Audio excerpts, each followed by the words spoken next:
The Game of Life and How to Play It by Florence Scovel Shinn. Chapter 1, The Game. Most people consider life a battle, but it is not a battle, it is a game. It is a game, however, which cannot be played successfully without the knowledge of spiritual law. And the Old and the New Testaments give the rules of the game with wonderful clearness. Jesus Christ taught that it was a great game of giving and receiving. Whatsoever a man soweth, that shall he also reap. This means that whatever man sends out in word or deed will return to him. What he gives, he will receive. If he gives hate, he will receive hate. If he gives love, he will receive love. If he gives criticism, he will receive criticism. If he lies, he will be lied to. If he cheats, he will be cheated. We are taught also that the imaging faculty plays a leading part in the game of life. Keep thy heart, or imagination, with all diligence, for out of it are the issues of life. Proverbs 4:23. This means that what man images, sooner or later externalizes in his affairs. I know of a man who feared a certain disease. It was a very rare disease and difficult to get, but he pictured it continually and read about it until it manifested in his body and he died, the victim of distorted imagination. So we see, to play successfully the game of life, we must train the imaging faculty. A person with an imaging faculty trained to image only good brings into his life every righteous desire of his heart. Health, wealth, love, friends, perfect self-expression, his highest ideals.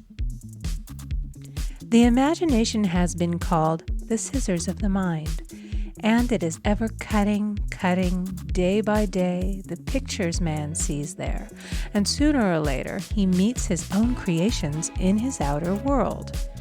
To train the imagination successfully, man must understand the workings of his mind.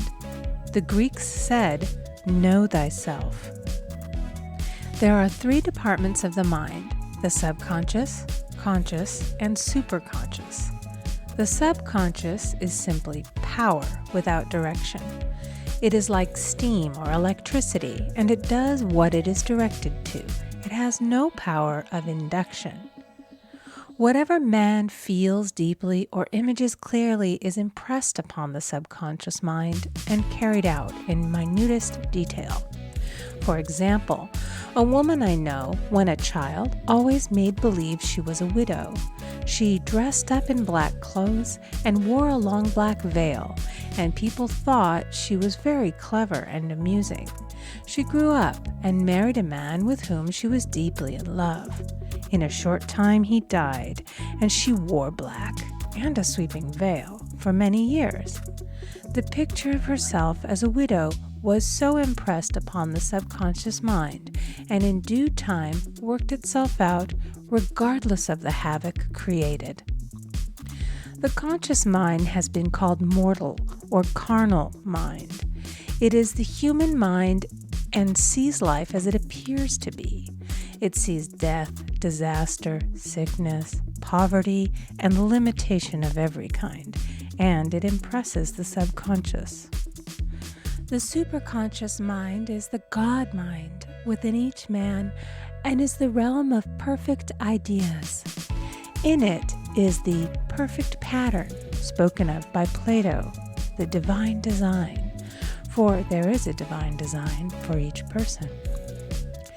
There is a place that you are to fill and no one else can fill, something you are to do which no one else can do.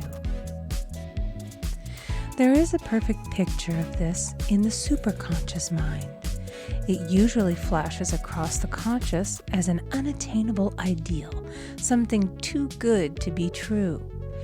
In reality, it is man's true destiny or destination flashed to him from the infinite intelligence which is within himself.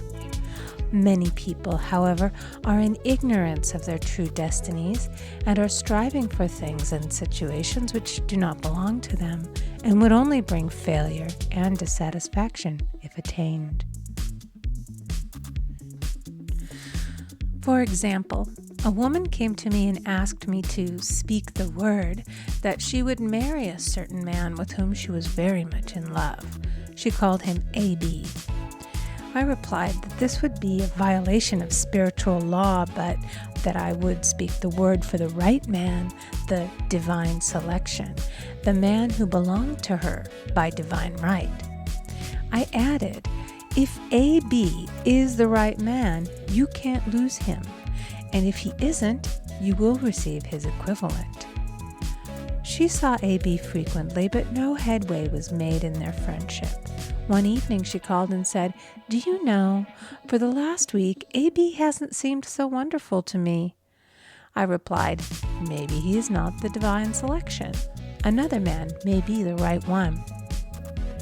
Soon after that, she met another man who fell in love with her at once and who said she was his ideal. In fact, he said all the things that she had always wished A.B. would say to her. She remarked, it was quite uncanny. She soon returned to his love and lost all interest in A.B. This shows the law of substitution. A right idea was substituted for a wrong one. Therefore, there was no loss or sacrifice involved. Jesus Christ said, "Seek ye first the kingdom of God and his righteousness, and all these things shall be added unto you." And he said the kingdom was within man. The kingdom is the realm of right ideas, or the divine pattern. Jesus Christ taught that man's words played a leading part in the game of life. By your words ye are justified, and by your words ye are condemned. Many people have brought disaster into their lives through idle words. For example, a woman once asked me why her life was now one of poverty, of limitation. Formerly, she had a home, was surrounded by beautiful things, and had plenty of money. We found she had often tired of the management of her home and had said repeatedly, "I'm sick and tired of things. I wish I lived in a trunk." And she added, "Today, I am living in that trunk." She had spoken herself into a trunk. The subconscious mind has no sense of humor, and people often joke themselves into unhappy experiences. For example, a woman who had a great deal of money joked continually about getting ready for the poorhouse. In a few years, she was almost destitute, having impressed the subconscious mind with a picture of lack and limitation. Fortunately, the law works both ways, and a situation of lack may be changed to one of plenty. For example, a woman came to me one hot summer's day for a treatment for prosperity. She was worn out, dejected, and discouraged. She said she possessed just $8 in the world. I said, "Good, we'll bless the $8 and multiply them as Jesus Christ multiplied the loaves and the fishes." For he taught that every man had the power to bless and to multiply, to heal and to prosper. She said, "What shall I do next?" I replied, "Follow intuition. Have you a hunch to do anything or to go anywhere?" Intuition means intuition, or to be taught from within. It is man's unerring guide, and I will deal more fully with its laws in a following chapter. The woman replied, "I don't know. I seem to have a hunch to go home. I've just enough money for car fare."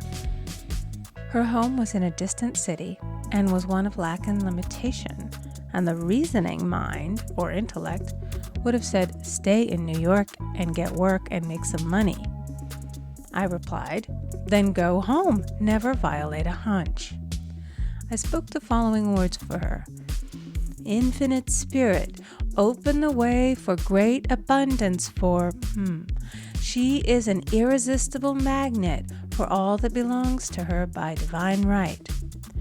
I told her to repeat it continually also. She left for home immediately, and calling on a woman one day, she linked up with an old friend of her family. Through this friend, she received thousands of dollars in a most miraculous way. She has said to me often, "Tell people about the woman who came to you with $8 and a hunch." There is always plenty on man's pathway, but it can only be brought into manifestation through desire, faith, or the spoken word. Jesus Christ brought out clearly that man must make the first move. Ask, and it shall be given to you. Seek, and ye shall find. Knock, and it shall be opened unto you. Matthew 7:7. In the scriptures we read, "Concerning the works of my hands, command ye me." Infinite intelligence, God, is ever ready to carry out man's smallest or greatest demands. Every desire, uttered or unexpressed, is a demand. We are often startled by having a wish suddenly fulfilled. For example, one Easter, having seen many beautiful rose trees in the florist's windows, I wished I would receive one, and for an instant saw it mentally being carried in the door. Easter came, and with it a beautiful rose tree. I thanked my friend the following day and told her it was just what I had wanted. She replied, "I didn't send you a rose tree. I sent you lilies." The man had mixed the order and sent me a rose tree simply because I had started the law in action and I had to have a rose tree.